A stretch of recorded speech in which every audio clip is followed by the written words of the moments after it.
Good Monday afternoon to you, 4 o'clock, time for Sports4CLE. Thanks for joining us. Hope your weekend was a good one.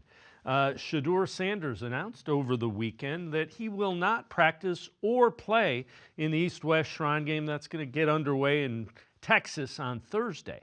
But he did meet with several of the teams that have high picks, Titans, Browns, Giants, among the teams that he met with out in Texas where he was present for the Shrine game. Sanders was asked the thing that he values most, the most important job for a quarterback. Quarterback position. Decision making. That's the biggest and best thing you can do as a quarterback. That's what my skill set is, decision making. So I don't ever let anything alter my mind or let anything get in the way of me not being in my right mind. So decision making as a quarterback position for my skill set, what I like to do, sit in the pocket and throw it. That's the best attribute. So again, Sanders talking about decision making relative to his style of play. New offensive coordinator Tommy Rees.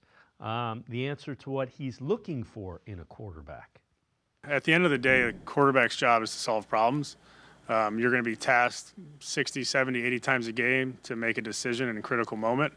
And so I've always started with the ability to make quick decisions and make the right decisions. So if you said one thing over the other, I want a decision maker at that position. All right, you draw the lines. There's Shedeur Sanders talking about decision making, new OC for the Browns talking about decision making.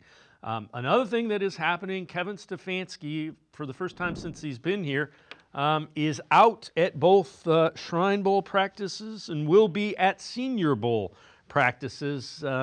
Urgency to find a quarterback, very interesting. Also, kind of interesting, it looks like they're going to lean into the head coach's ability on offense and also his ability to identify what he needs in a quarterback to be successful. Some good news for Joel Bitonio as well. He was added to the Pro Bowl roster. It will be his 7th straight Pro Bowl. Reason for his addition, Chiefs Joel Thuney.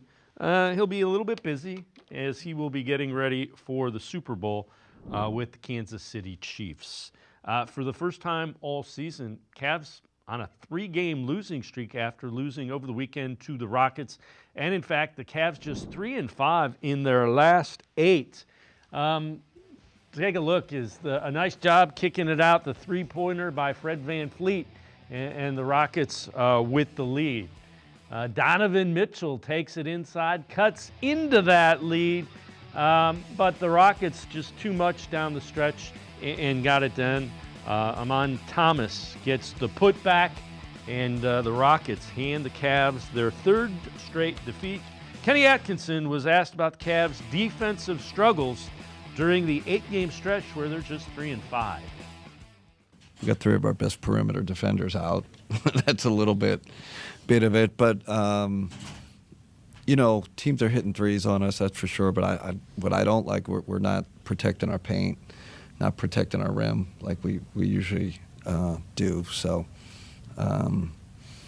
tonight, 45 free throws, and we've been good at not fouling all year. That was their force and attack. We're just not, what do they call this? An invasion sport, right? They are invading our territory. They're invading our basket. They're invading our paint. And, it starts with guarding the ball, right? You got to guard it, and then you have to have that shell behind. So I didn't think we guarded great, one-on-one, and we didn't protect our paint and our shell. So we got a lot to clean up. And in fact, the Cavs defense has not been really good all month of January. And again, Mobley has missed some time, Okoro has missed some time, but concerning things relative to the team that has the best record in the Eastern Conference.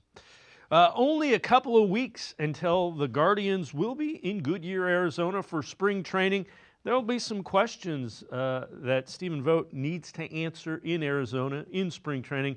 One of them is, who is your second baseman? Remember, the Guardians traded second baseman Andres Jimenez to the Blue Jays. They eventually flipped him and ended up with Luis Ortiz, who figures to be into their starting rotation, a couple of minor league pitchers as well after they made a second trade with the Pirates.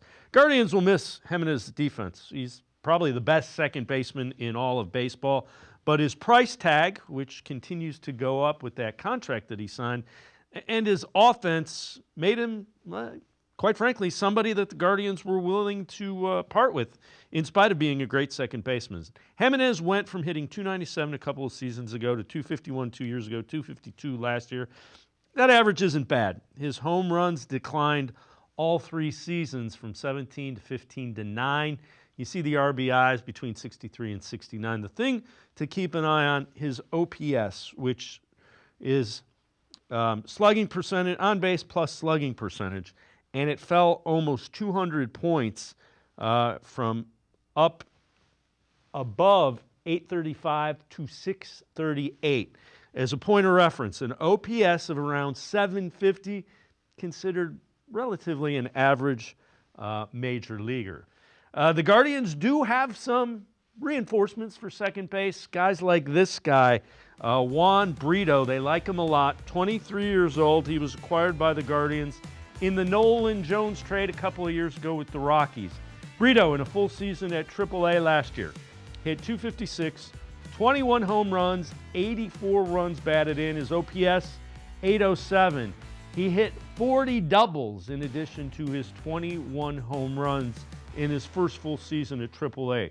Year before, he had stops at 3 levels, high A, double A, triple A. 271, 14 homers, and 75 RBIs, and OPS of .811. The Guardians want to give Juan Brito every opportunity to win the job.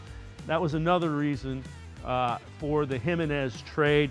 They also have Travis Bazzana. You remember him. He was the first overall pick in the Major League Baseball draft last year. He's a second baseman, had a good first year of pro ball. Here's an early projected lineup for the Guardians. You got Stephen Kwan playing left field, Kyle Manzardo at DH batting second, followed by Ramirez and Santana. Lane Thomas hitting fifth in this one in center field. He could swap with Manzardo in the 2-hole, depending on who's driving in runs at that point. You probably have Will Brennan and Jhonkensy Noel as a platoon in right field. Then you've got Brito, Naylor, and Rocchio, who figure to be the bottom third of that batting order. You still need a middle-of-the-order bat and some of the young guys to develop if you're going to feel good about that offense. Not sure that's going to happen. There are still some questions about that offense, without question. We're going to step aside, take a quick timeout. Other side of the break, we turn our attention to the Browns. Scott Petrak from the Chronicle Telegram and BrownZone.com. Straight ahead on Sports4CLE. Stay with us. Come back to go forward. Back to learning new things. Back to pursuing your dreams. Tri-C has flexible learning options to fit your life. And every year, more than 1,000 local companies provide Tri-C students with real-world learning. The right education can boost your lifetime earning power by hundreds of thousands of dollars. Start now with a college education you can afford. Tri-C, where futures begin.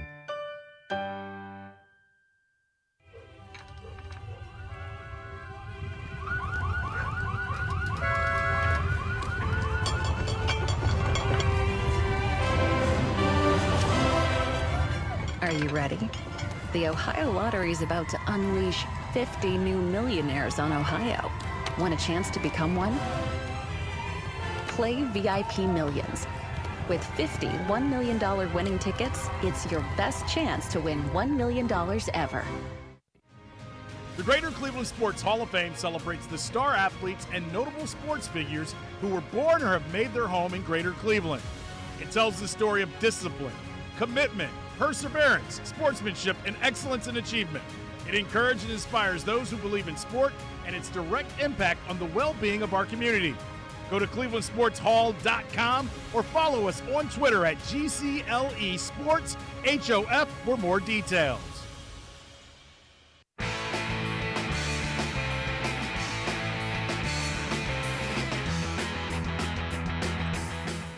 We told you earlier that Shedeur Sanders announced this weekend he will not practice or play in the Shrine Bowl, the All-Star game that he went to this week. Did meet with the media, several teams, including the Browns, Titans, Browns, Giants, top 3 teams with the draft. Ryan Wilson, CBS, talked about some of the concerns relative to Shedeur Sanders. I think when you talk to Shedeur, someone who's different than the Shedeur perhaps that you see on social media, and he's actually talked about that.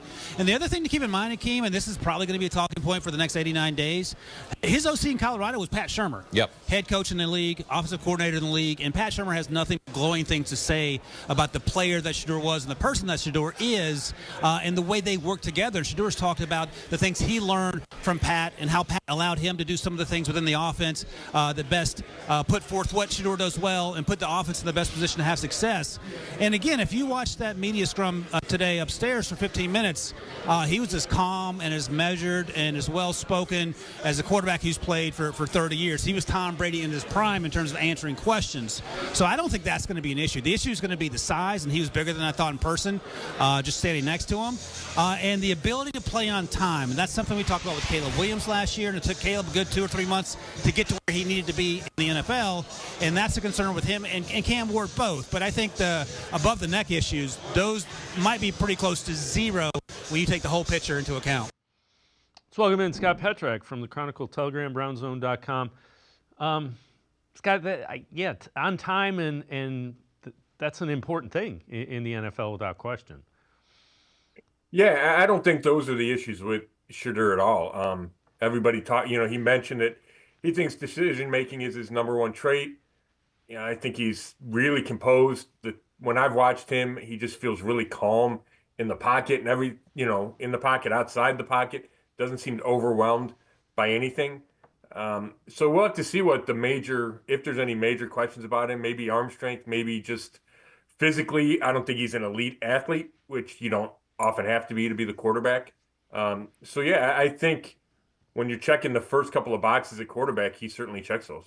All right, so we've heard there are some teams that Deion Sanders, his dad, doesn't want him to play for. So this coming from NFL Rookie Watch, it's kind of a collection type. Reports are the Browns don't care as of now about Deion Sanders' preference for Shedeur. Deion Sanders reportedly does not want Shedeur to go to the Browns due to their lack of quarterback development, shaky franchise history. However, what Deion wants for his son reportedly does not play a role in the Browns' evaluation of him. Browns reportedly have significant interest in drafting a quarterback or Travis Hunter with their first pick, and the Browns are not afraid of Deion. Scott, afraid of him? I don't know. If he doesn't want his kid to go there, I don't think you want to get involved in that mess. He hasn't come out and said that, but the Browns aren't going to say, "Yeah, we've heard that, and we're not going to draft him," because you immediately devalue the pick if you want to trade out of it anyway. Yeah, I mean, there are a lot of reportedlys in that one tweet. I don't think it's an issue as of right now. Maybe it becomes an issue. I know Deion's just trying to watch out for what's best for Shedeur, which makes all the sense in the world. The Browns, I think Andrew Berry would get along with Deion. I think Kevin Stefanski, if Deion looked at those two guys and said, okay, I can trust my son in that organization and to be taken care of. Now, if it's all about winning, then you can look and you can go, okay, they've made 2 playoffs in 5 years. Is that good enough? That's up, for Deion to decide. But I don't think there's anything that would automatically rule out the Browns in this consideration. And maybe that changes and maybe Deion goes public with it. But right now, I don't think that's the concern. The concern is, does this guy deserve to be the number 2 pick, and will he be available with the number 2 pick? Yeah, and again, if you're looking at the Giants, you'd say the same thing about the Giants. If you're looking at the Raiders, you could say a lot of that about the Raiders as well. So teams draft at the top of a draft for a reason, because they haven't had a good season. I mean, so it's important to remember that. I know you wrote an article, 2024 in review, just plenty to fix for Andrew Berry and Kevin Stefanski. Take us through that article. Yeah, I mean, that's probably an understatement there. It was just trying to recap the season. And, I think the biggest thing, and this is not breaking news, is just what a dramatic drop-off it was from 2023. 11-6, playoffs, hopes high. You try to run it back with basically the same roster, and it doesn't come close to working. And there's a million reasons, and I get into those. At the top is offense. The offense just was a disaster from day one moving forward. And, besides the little bump he got from Jameis Winston, it didn't get better throughout the year. Obviously, 15.2 points a game, last in the league. A lot of that's quarterback. It went beyond quarterback. There were injuries. There were system issues. Turnovers were a huge factor. The defense had a fall off from 2023, where it was number one in the league, to middle of the pack. You saw individual regression. You got like MJ Emerson. Grant Delpit, I thought, plateaued. Special teams were worse. So it's just all of it. And it leaves you saying, okay, where exactly is this team? How big of a rebuild is necessary? How quickly can you do it? I know the plan is to contend and win in 2025. So where does that begin? Yeah, those are all fair questions. And again, you can't argue 3-14. The thing is, you are what your record was. But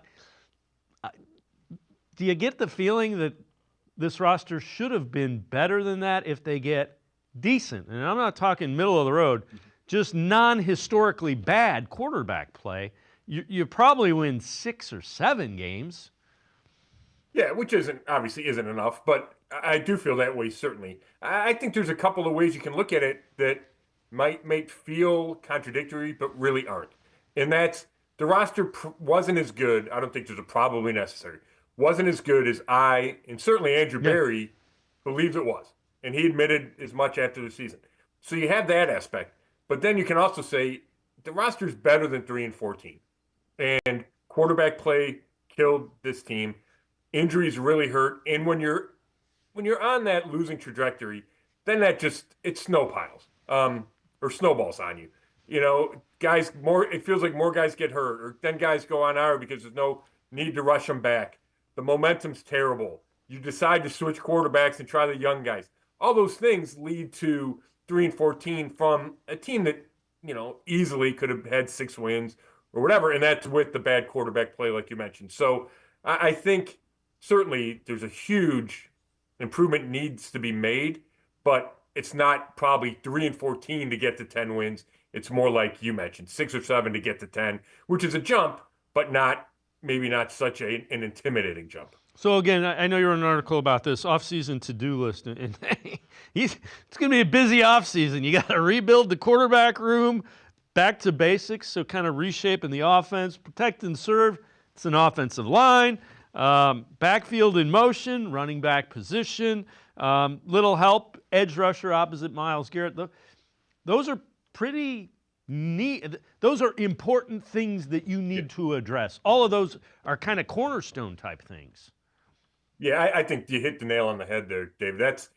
To me, they're all obviously the major points that the Browns need to address, and they're all premium. We're not talking about, they need to add a right guard or they need a third linebacker. They need a left tackle. They probably need a number 1 running back. They certainly need a starting quarterback and a backup quarterback. And then a number 2 edge rusher would also be on that list for me. So, that's a lot of guys at big-time spots. The good news is you draft a number 2. You have the number 33 pick. You have free agency and trades to work with.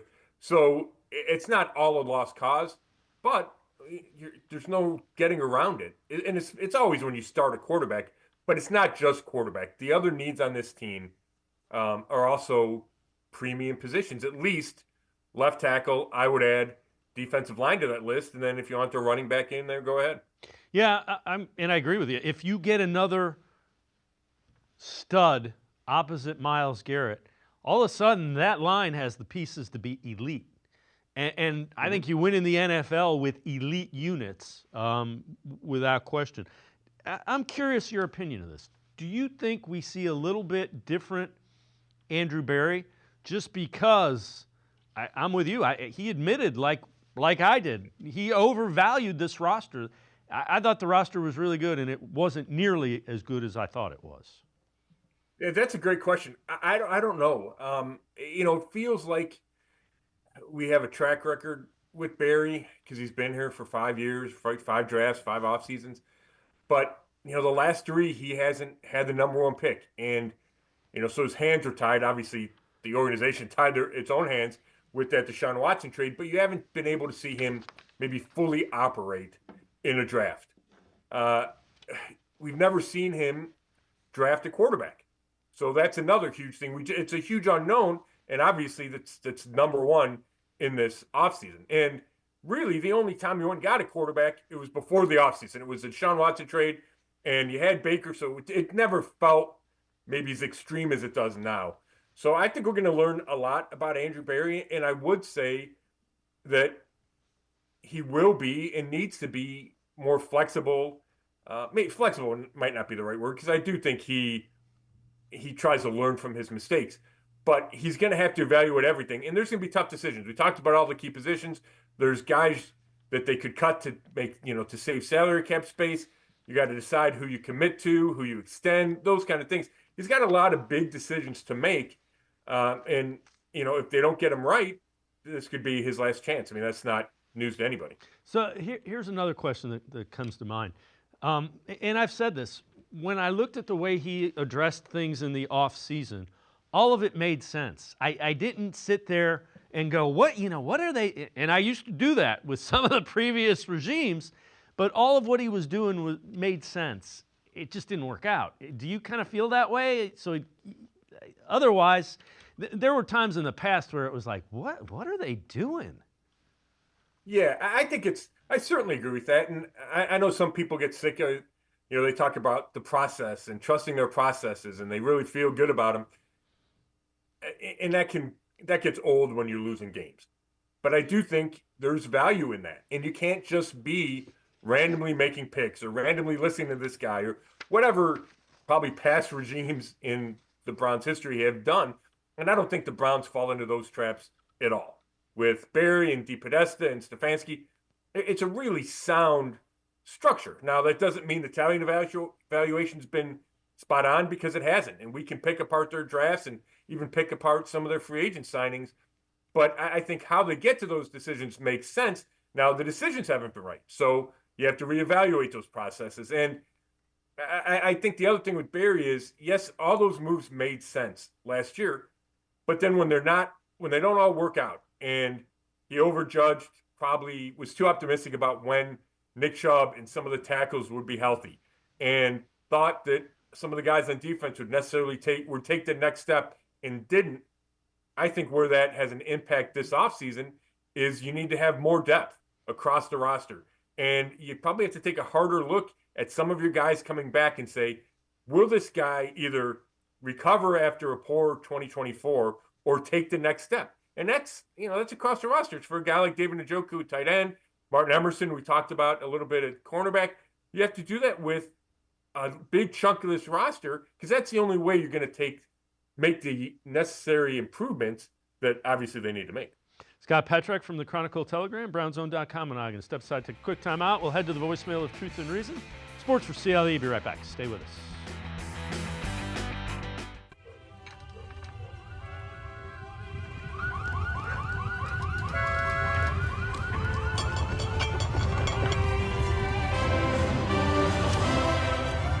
Are you ready? The Ohio Lottery is about to unleash 50 new millionaires on Ohio. Want a chance to become one?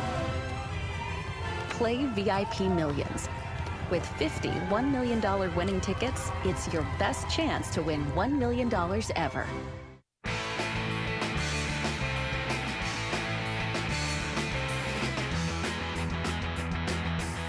We continue talking Browns with Scott Petrek from the Chronicle Telegram, BrownsZone.com. Let's head to the voicemail of Truth and Reason.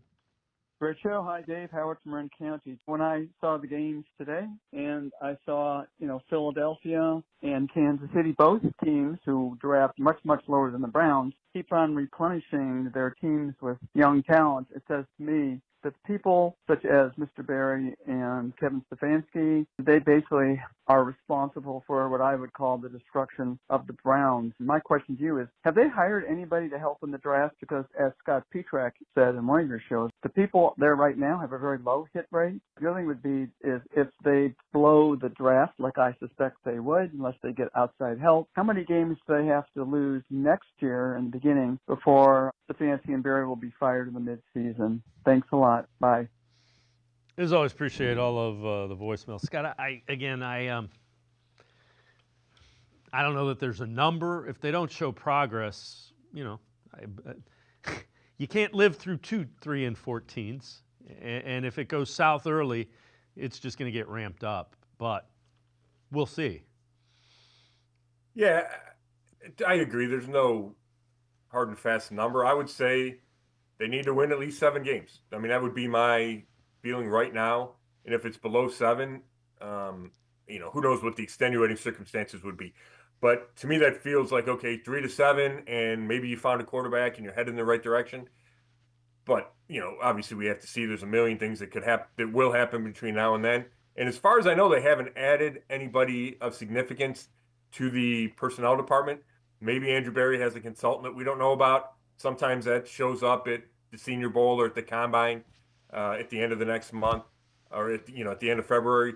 But right now, I think it's just Andrew Berry and Catherine Hickman and Glenn Cook at the top of the personnel department. Yeah, and we do know that Kevin Stefanski's out and about looking at the practices at the Shrine Bowl and Senior Bowl, which, to get eyes on and talk to potential quarterbacks, I'm sure. This is kind of interesting. So these are the skill position players that have been drafted in the first 2 rounds since 2018. And I kind of got thinking after the voicemail that kind of led me to look at this. Ravens have taken 6 in the first 2 rounds since 2018. Eagles 6, Chiefs 5, Bills 4. The Browns have taken 2. They were both in 2018 when they took Baker Mayfield in the first round and Nick Chubb in the second round. Scott, that's one of the things they got to look at. The skill, and again, it's skewed because they didn't have the 3 first-round picks. But man, running back, wide receiver, you need some playmakers. Yeah, that's an interesting graphic. Obviously, they're not having the first and second round picks for the first round picks from the Watson trade are huge there. I would say receiver is where it shows up the most to me. Quarterback, that hasn't been an issue. You had Baker Mayfield, then you went straight to Watson. Receiver, it feels like the Browns have been hesitant to draft a wideout early. And I don't know if that changes this year. You have Jerry Jeudy. I don't know if that rules out a receiver. I'm sure it rules out a receiver too. I don't think unless you want to play Travis Hunter there, and then I guess it doesn't rule it out. So, running back, I don't think you take in the first round, but receiver is the spot where I feel like they haven't drafted well there, and the better receivers have come through trade, whether it's Amari Cooper or Jerry Jeudy, and for this offense to turn it around and to gain some consistency, you need to be better drafting wideouts. Yeah, and running backs for that matter. I get it because you had Nick Chubb. It's not like you were going to go and take a running back real high to have him watch Nick Chubb run the football 18 or 20 times, but you need playmakers. So the Shrine Bowl, Senior Bowl later this week, beginning of the evaluating process for draft types. Mel Kiper, ESPN's draft expert, asked who he thought could be a third quarterback that sneaks up the board. I think it's Jackson Dart. I mean, Jackson Dart to me, and I know there's other quarterbacks. You're going to pick yours. That's your guy coming up because I'm not going to steal your thunder, Field. I'll throw, certainly Kyle McCord from Syracuse, formerly of Ohio State, and Will Howard, formerly of Kansas State, went to Ohio State in that mix. But Jackson Dart, we don't say who's our guy. Jackson Dart can throw the football than anybody. Jackson Dart can move around. He's tough. He's a baller. He's not just a quarterback. He's a baller. And I look at the numbers across the board. They're phenomenal. 69% completion percentage this year. 29 touchdowns, 6 picks. over the last 2 years, 60 touchdowns combined, 11 interceptions. Jackson Dart, you talk about extending plays, picking up first downs, frustrating the defense with his legs. Jackson Dart can do that. So for me, when you put it all together, I know RPOs and the offense he ran for Lane Kiffin. Yeah, that's something that people are going to say, oh, look, that made it easier for him. I saw Patrick Mahomes yesterday in an RPO. Yeah. Throwing strikes and doing it in an NFL AFC championship game. So Jackson Dart can do that. He can do anything else you want him to do. He can roll left. He can throw against his body. He can roll right. He can see the field, and he can run, and he can frustrate defenses. It's a subliminal Jalen Milroe video there at the end. The only thing I question about Dart, and I saw him play a couple of times, that's kind of a gimmicky type offense where it's not what you would run in the NFL. There are a lot of vertical passes and those kind of things that I think inflated his completion percentage. But he's intriguing. Yeah, he certainly is. I like big guys that throw the ball on target and throw it hard. I have a soft spot for those guys. I know it's not the most important thing when you're evaluating quarterbacks, but those guys make me take second and third looks. I read something about him. I've not seen him play much at all, but I read something about him today that one of the knocks is, like you mentioned, there's so many easy completions. It was like 30% wide open completions. And obviously that doesn't translate to the NFL. So it's more of a projection with him, maybe than some guys coming from other systems. And the other worry for me, and the Browns are probably going to have to get past this because they need a quarterback, is if he's not pushed up into the first round or wherever he would be pushed up to, then obviously there's big question marks about him because everybody wants a quarterback or everybody needs a quarterback. It doesn't take much to get those guys pushed up to the top 10. So if he doesn't get there, then you're like, okay, why aren't the evaluators saying that he deserves to be there? Doesn't mean he can't play. Doesn't mean he won't be a good quarterback. But you have to get your head around, okay, why is he ranked below two other guys in what's considered a poor quarterback class? So before we go to break, you wrote an article about Martin Emerson. Take us through that and kind of what you found out in talking to Emerson. Yeah, well, we all know that he had a rough year this season, and he played well as a rookie. I thought he played well again in year two, played more, was pretty much a starter all year in year two. And then last year had huge hopes coming in. And there was talk about, okay, at the end of the season, he could sign an extension. He was talking about Pro Bowl. And then he just didn't play as well. And there were some games early. To me, it started in the Giants game in week 3. And Malik Neighbors, the rookie, made a couple catches on him where Emerson had the ball taken out of his hand on an interception, gave up a touchdown. And I don't know if that hurt his confidence. And then the next week against the Raiders, I thought he was playing really soft and gave up a bunch of completions underneath. Then he played the Eagles and gave up a touchdown to A.J. Brown. They gave up the next week against Washington. So he had a really tough weeks 3 through 6 and played better after that, but still just wasn't the same guy. So when I talked to him, he said, yes, he goes, he's always confident, but the doubts, let's call them doubts, lingered. Like the bad plays lingered longer this year than they probably should have. And Jim Schwartz said a big thing was he didn't finish plays. And Emerson said that's part of it. He also wasn't as good in phase 1, which means he didn't jam as well the line of scrimmage. Wasn't as good in phase 2, keeping up with guys. And wasn't good in phase 3, which is, okay, if you're there, make a play on the ball. So he's got multiple areas he needs to be better. And he feels like this season really lights a fire under him. And he didn't want the season to end because he feels like he knows what he needs to do better and is really committed to having that show up next year. And obviously the Browns need it because I think they're relying on him to be, we'll see how it goes, but their number 2 cornerback. So he's got to be better. Yeah, and I'm with you. I'm surprised. I was one of the guys that thought, okay, takes the next step, and he's in that mix to be a Pro Bowler, and it just didn't happen. Scott Petrick and I are going to step aside, take a quick time out.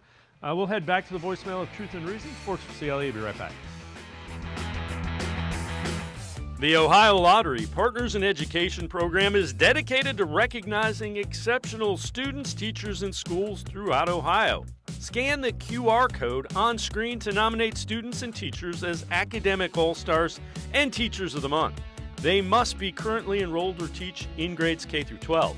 Is your K through 12 school developing students' literacy skills to achieve success in reading?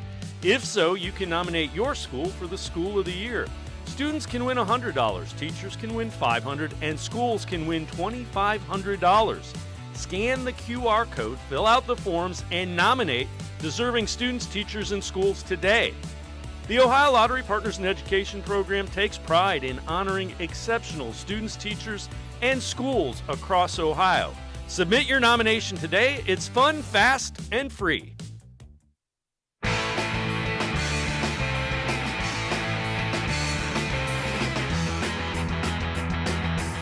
We continue talking Browns with Scott Petrak from the Chronicle Telegram, brownzone.com. Let's head back to the voicemail of Truth and Reason.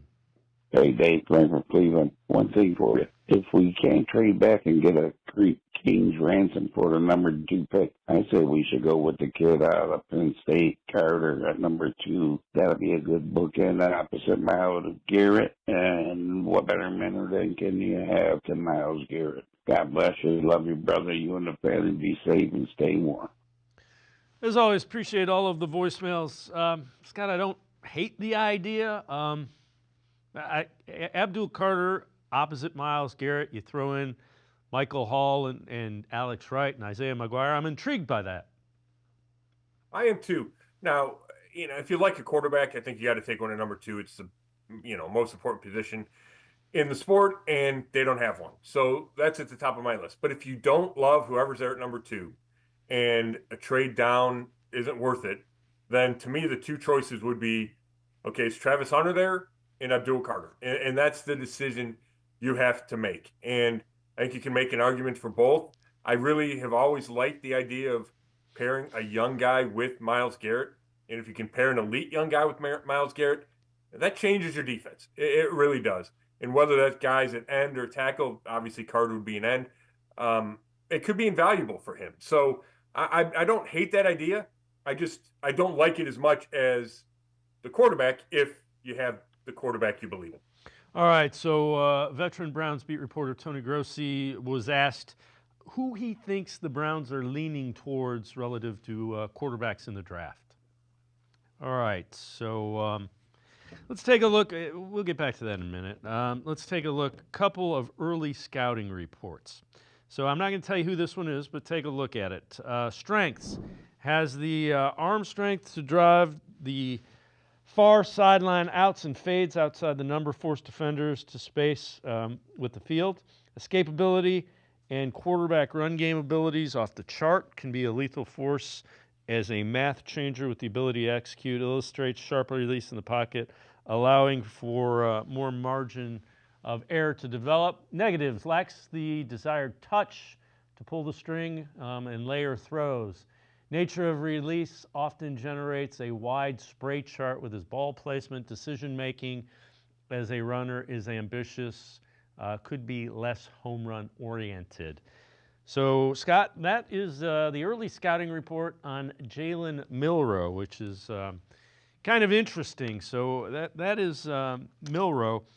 Let's take a look. This is going to be one from a couple years ago, and let's take a look at this. This is actually a scouting report from another quarterback who's in the league. Tough is the strength. Takes hit, doesn't get hurt. Durable, a winner. Weaknesses, very limited passer, struggles to see the field, poor vision, struggles to read defenses, slow to work through progressions, not an accurate passer, a one-read quarterback. Arm strength is average. That's the 2020 scouting report for Jalen Hurts, who will be making his second appearance in a Super Bowl since his time there. I play that because there are a lot of similar concerns. It goes to show you, scouting is not an exact science by any means. No, and things can be negatives and turn into positives, or be negatives and don't show up as much in the NFL because you get good coaching and they hide those. And obviously Jalen Hurts has been on a team that's got a great roster and a bunch of talent around him, and they haven't asked him to make a ton of throws, especially this year. It's been obviously a lot of Saquon Barkley. But Chris Easterling from the Akron Beacon Journal actually texted me last night and said Hurts is the upside for Jalen Milroe. and that's a pretty good upside. So, you know, there's some negatives on Milroe when you read the scouting report, but there's a lot to like. Obviously, Tommy Rees knows him really well. Spent that year with him at Alabama, the new Browns coordinator. So, you know, running quarterback is going to be part of this. I think it's going to be part of this game moving forward. We saw it so much yesterday. The quarterbacks made so many plays with their legs on third yard or short yardage situations that you can't just ignore that aspect of a quarterback. That Milroe is so good, but he needs to be better as a passer and in the pocket. All right, so I kind of was leading into this before. Now let's hear Tony Grossi, which way he thinks the Browns are leaning with the rookie, actually quarterbacks in the draft. I think he's the odds-on favorite. This looks like an Andrew Berry quarterback. That's what you're trying to say. I mean, he's been, what does that mean? Well, he's been compared to Jalen Hurts. You know, that's the organization that Andrew adores. Anything they do, he thinks is the right thing. Right. So there's Jalen Hurts, but he's bigger. He's almost as big as, you know, he's Lamar. Every bit of 225. Yeah. Yeah. Dane Brugler said he could be an NFL running back if he just became a running back. Yeah. I mean, no one's talking about that. That sounds like our quarterback right there. And so, again, it's Jalen Milroe. The other thing is there's another comp from Jordan Palmer, who's his quarterback coach, who said he could see the similarities between Milroe and Lamar Jackson. I would like that if the Browns drafted him. I'm not sure I see that. But, again, it's not an exact science. It's not. And, you know, I went back and I started trying to watch these quarterbacks, and I think I made it through half of one of Alabama's games. Or it was actually the LSU game, and I started recording it late, and they were up. They wound up winning big. So I probably saw him for a quarter and a half. And he was great when I was watching. Every throw was ripped. You could tell he's got a big arm. He made plays with his legs. But then you talk to people, and there's other games where he turns it over, and he doesn't make good decisions. And so that's what you get with these imperfect quarterback prospects, and you have to weed through it and see if, okay, is he the type of guy that's going to work to get rid of those deficiencies and improve those deficiencies. You know, he measured at the Senior Bowl today, and his hand's not big. And, you know, we could argue about whether that matters or not, but it's something that every organization takes into account. So, you know, if he's a Lamar Jackson, Michael Vick type runner, that's something, right? Like that's not just something you can dismiss. You have to take that into consideration, but it can't be the end-all be-all. Lamar Jackson has gotten to the point where he's an MVP because he sits in the pocket and makes big-time throws. Yes, he does the running stuff too, but he can sit in the pocket and make throws. Hurts did that yesterday. Patrick Mahomes does that. Josh Allen does that. So you have to find the right combination. So I don't know. As far as is Andrew Berry, is he an Andrew Berry quarterback? I'm certainly not comfortable saying that. I do think the Browns realize that you need a quarterback who has that ability to change the game with his running, and that gives Milroe an edge, but it's not the end-all be-all, especially when Tommy Rees says the most important thing is decision-making. Scott Petrak, as always, great stuff. Appreciate the time and the insight. Thanks very much, Scott. Thanks, Dave. Scott Petrak, make sure you check him out. Really good stuff. BrownZone.com on the internet. He is the Browns beat reporter for the Chronicle-Telegram. We're going to step aside, take a quick timeout. Jeff Lloyd, host of Browns 3D on the Orange and Brown Report, right up after this break. Stay with us. Come back to Go Forward. Back to learning new things. Back to pursuing your dreams. Tri-C has flexible learning options to fit your life. And every year, more than 1,000 local companies provide Tri-C students with real-world learning. The right education can boost your lifetime earning power by hundreds of thousands of dollars. Start now with a college education you can afford. Tri-C, where futures begin.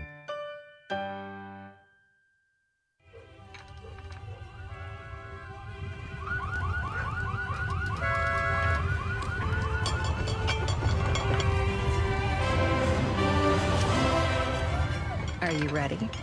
The Ohio Lottery is about to unleash 50 new millionaires on Ohio. Want a chance to become one? Play VIP Millions. With 50 $1 million winning tickets, it's your best chance to win $1 million ever.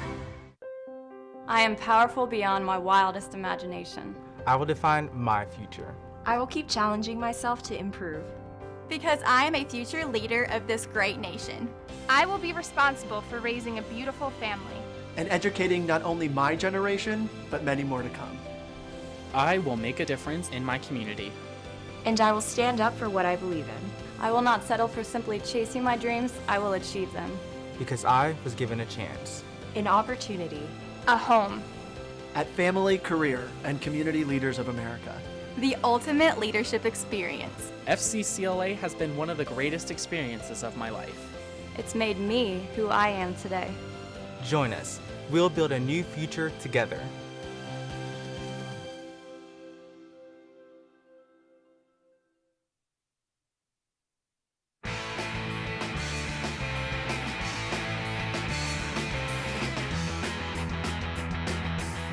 We continue talking Browns on Sports4CLE. Shedeur Sanders at the Shrine Bowl was asked some of the people that have helped him develop as a quarterback.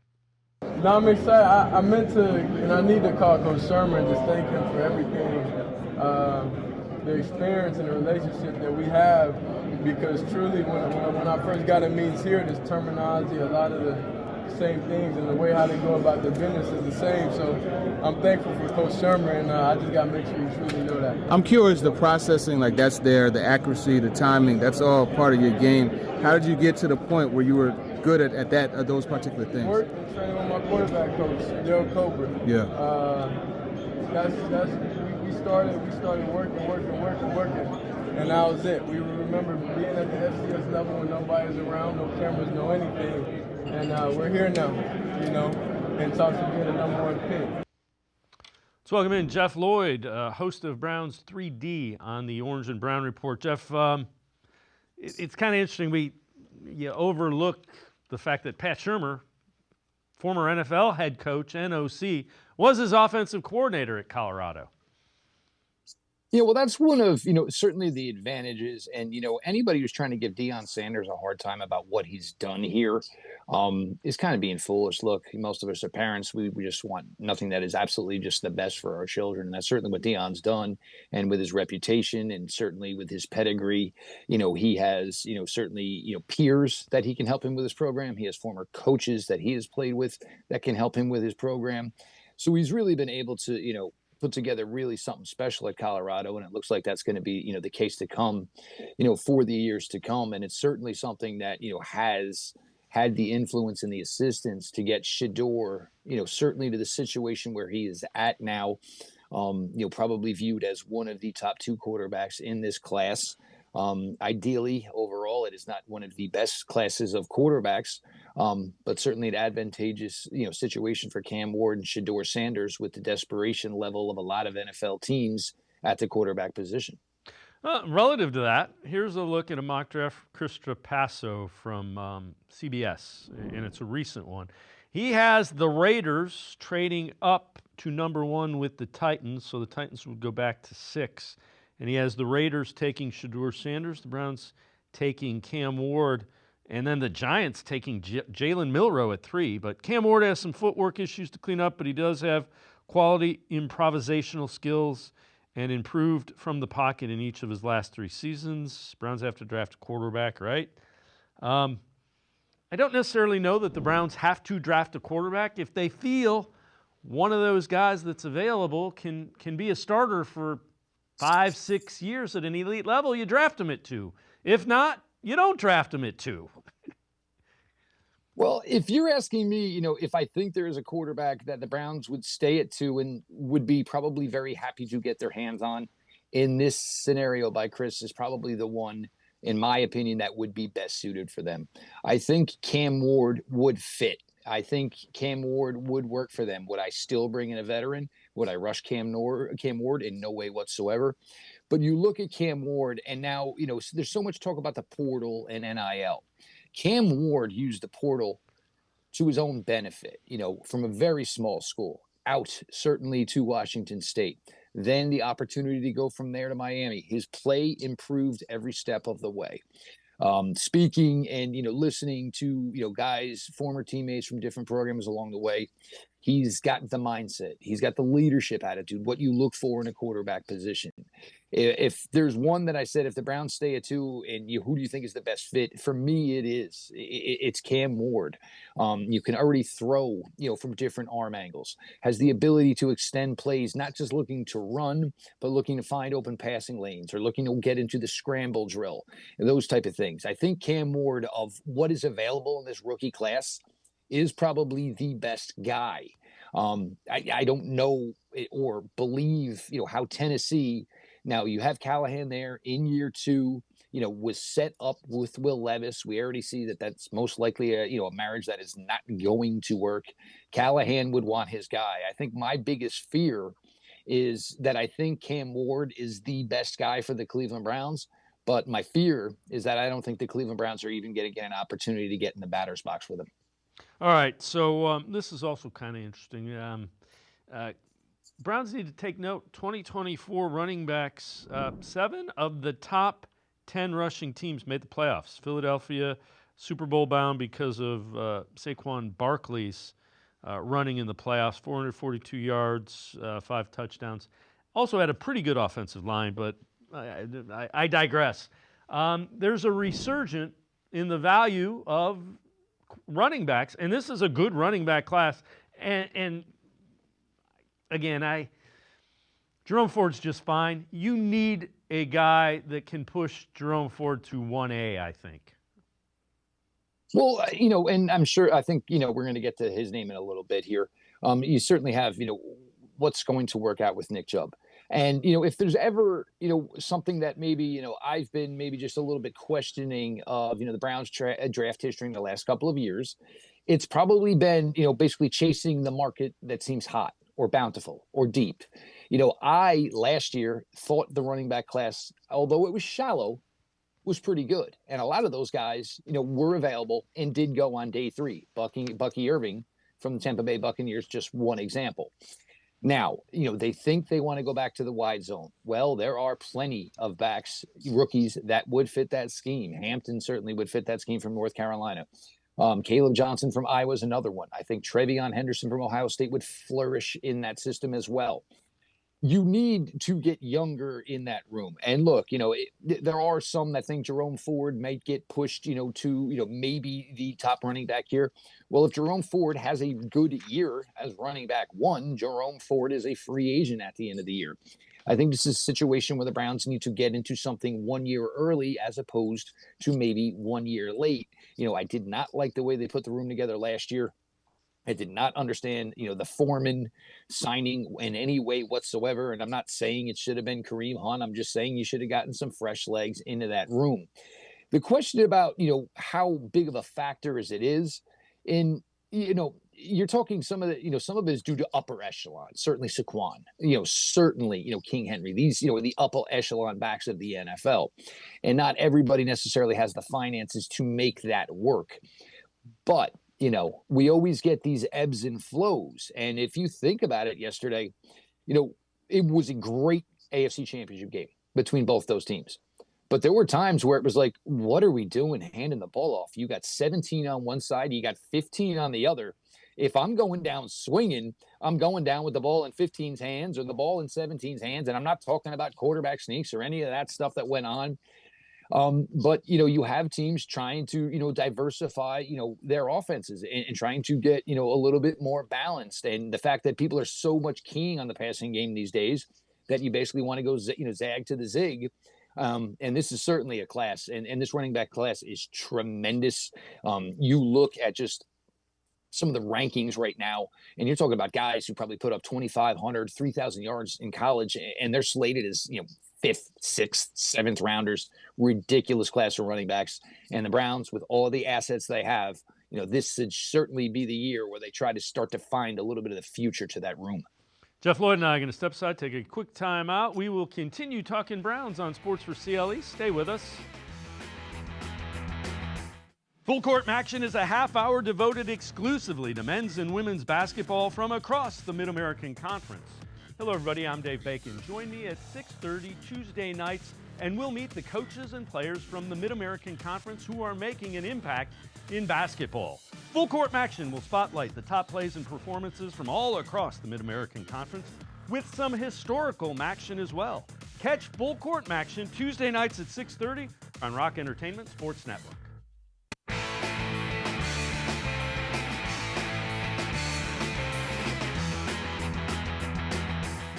We continue talking Browns with Jeff Lloyd from Browns 3D on the Orange and Brown Report. Mel Kiper Jr., draft expert, on what he has seen from Cam Ward's tape so far.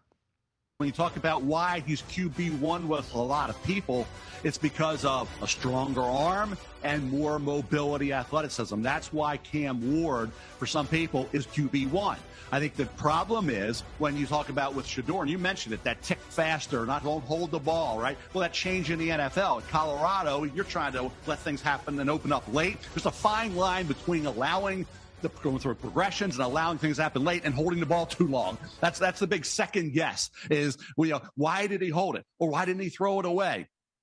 Or if he does, throw it away, why? Was there somebody breaking open? Why didn't you see that? The field vision we talk about. Cam Ward can sling it from all arm angles, various arm angles, okay? So he's going to give you that new wave look, that way we're seeing in the NFL now with all these arm angles and ball coming out, going left, going right. Reckless, careless at times. Fumbles, cleaned that up. He did more this year, cleaned it up better this year than he had in the past. That's got to continue to improve, okay? And a mistake at Miami in the ACC in the first quarter, second quarter, and you're coming back in the second half putting up big numbers, went unnoticed. In the NFL, those mistakes are noticed. And you've talked a little bit about him, Jeff. The concern is the turnover. There are some throws that it's like, ooh, not quite sure what he was doing. Yeah, like Dave, obviously I know you're big, obviously, with Matt, the MAC conference in basketball, heat check throws in the NFL are going to get you to maybe possibly find some pine. It's just not the way to go. And, you fall in love with your arm. Yeah, you kind of think you're Superman at times. It's certainly, a fine line that you have in the NFL about whether or not those things, pan out. But, on some of those, you see, I'm not going to go as far as to say remarkable, but you see plays being made, especially in those highlights we just saw, rolling to the left as a quarterback when you were right-handed and then still being able to find a way to find great success or throw a 35-yard frozen rope to a guy working the back of the end zone is really hard to take your eyes off of some of those things. And we live in a world now, certainly, where everybody, thinks the world of the playing ability of Patrick Mahomes. But we're also starting to see kids now who are now working their way towards the league. We saw a lot of it, certainly with Caleb Williams. You see it with Cam Ward, where, this isn't being coached out of guys like it would have been years ago. No, the ball should be up behind your ear and two hands on it. You got to understand that, the higher the level you go, the freakier the athletes you are competing against. So you got to be able to find a different way to find some success. And you certainly see some of that. And, in Cam Ward's game. And, you think that is something that will help him find a niche when he does get into the next level. So this is interesting as well for the people that say the Browns should get a quarterback after the first round. Last 10 years, 73 quarterbacks have been selected between round 2 and 7. Only 16 of those 73 have started the majority of a single season. Only 4 have made a single Pro Bowl. Only 3 are current starters. You got Jalen Hurts, who was a second rounder, Dak Prescott, who was a 4th rounder, and Brock Purdy was a 7th rounder. It can be done, but it's tough finding a quarterback that you don't take in the first round. Yeah, it's not really the, best recipe for success. But that being said, you just don't take a guy in round 1 because you need a quarterback. And, that's, the fine line. And, it's certainly, in 23 days since the Cleveland Browns last game, it has been a hot topic discussion. It will continue to be a hot topic discussion for the next, almost 3 months as we get into the draft in April. Everybody knows the Browns need quarterbacks. They need 3, most likely. I don't think DTR is, guaranteed a spot here. Do they bring back Jameis? Do they not bring back Jameis? But they need 3 quarterbacks. And, so look, they're going to have to, do an exhausting due diligence in this quarterback class. Certainly the free agent market, hopefully maybe a veteran guy becomes available. I know people are trying to float out a name like Geno Smith. I'm not necessarily sure what Seattle's plan B would be to move on from Geno Smith. And he has finally found, his best path for success out there in Seattle. And again, look, it's not the best year, and the options are certainly, not, there that everybody, we're not fighting over, what is the best option. I think we're arguing over what is maybe, the one that is, least likely to make us sick right now with these quarterback options. But there are names that could work.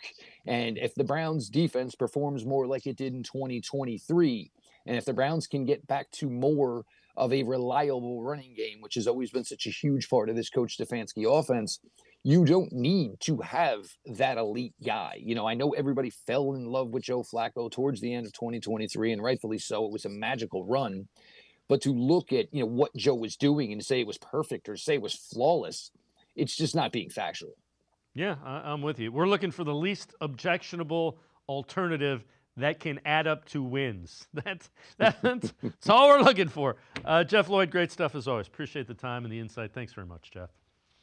All the best, Dave. And look, everybody, let's keep it light. We all understand that it ain't the most bountiful bunch, but we got to find some guys. Jeff Lloyd, make sure you check him out. He is the host of Browns 3D on the Orange and Brown Report. It's going to do it for this edition of Sports for CLE. We'll see you back here tomorrow at 4 o'clock. Have a great night, everybody. See you tomorrow at 4 on Sports for CLE.